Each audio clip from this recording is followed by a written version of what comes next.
Here to present the Breakthrough Prize in Life Sciences, the co-founder of Google and the star of 911 Lone Star, it's Sergey, Brin and Lowe.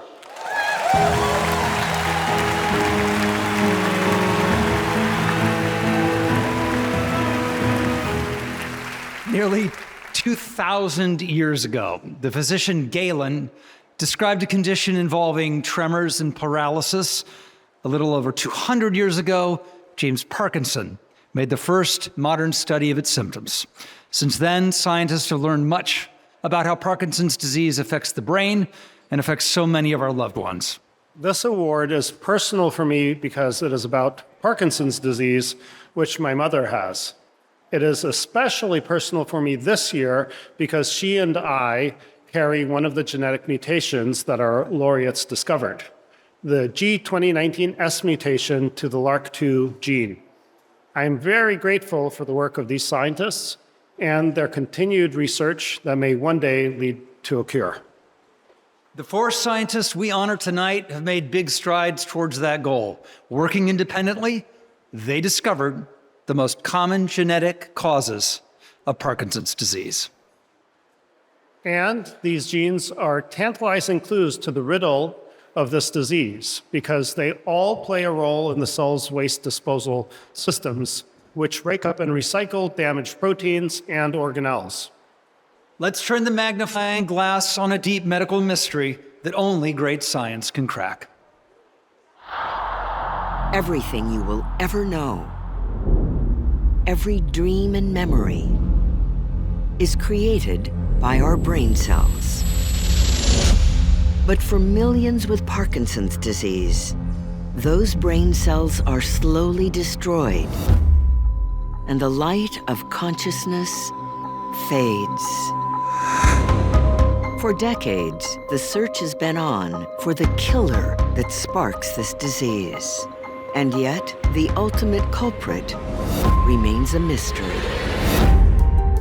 Neuroscientist Ellen Sidransky is investigating a completely different disease when she discovers an unsuspected connection.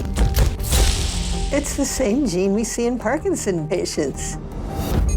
While over in Germany, neuroscientist Thomas Gasser is doing painstaking detective work of his own. We can't truly understand the disease until we know the genes that cause it. At the same time, in the US, Andrew Singleton zeroes in on the same gene as Gasser. Mutations in LRRK2 are linked to neuronal damage. While down the corridor from Singleton, Richard Youle unravels a key mechanism driving the disease.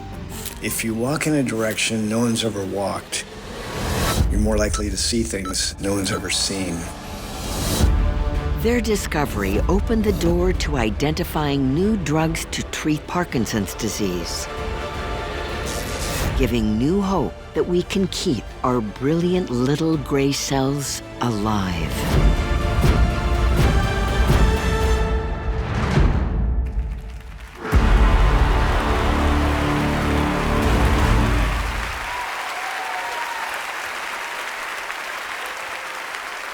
For identifying risk genes for Parkinson's disease, implicating photography as a critical contributor and elucidating a quality control pathway that protects against the disease. The Breakthrough Prize In life sciences goes to Thomas Gasser, Ellen Sidransky, Andrew Singleton, and Richard Youle.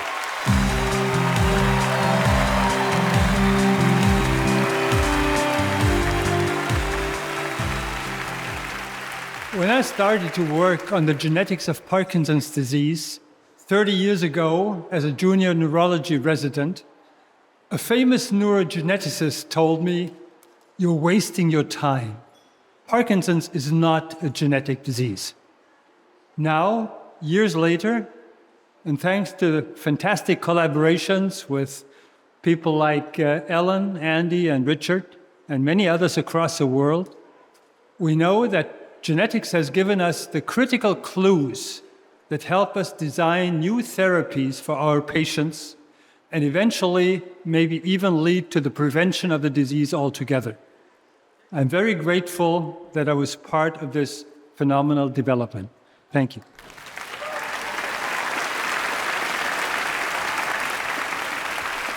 As a pediatrician studying a rare disease, I never imagined this kind of recognition. It's truly a testament to the importance of exploring rare disorders. These patients need us. Their disorders reveal deep scientific insights and provide unique windows into common conditions like Parkinson's disease that actually affect millions. Such discoveries never happen in a vacuum. I acknowledge my team, my scientist father, mentors, colleagues, trainees, and my patients. I also thank my husband, Ben, 4 children, Eitan, Michal, Ari, and Maya, who've been my source of support and inspiration.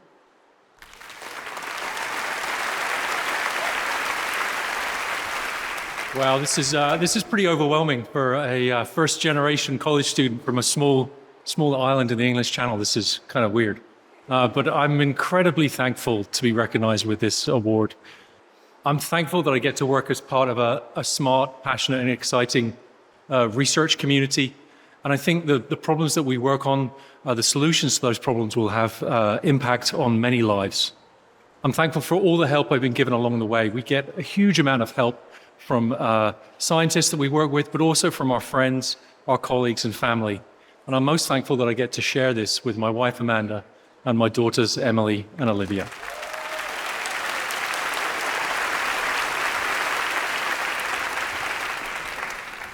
Some breakthroughs stem from scientists tenaciously focused on difficult problems.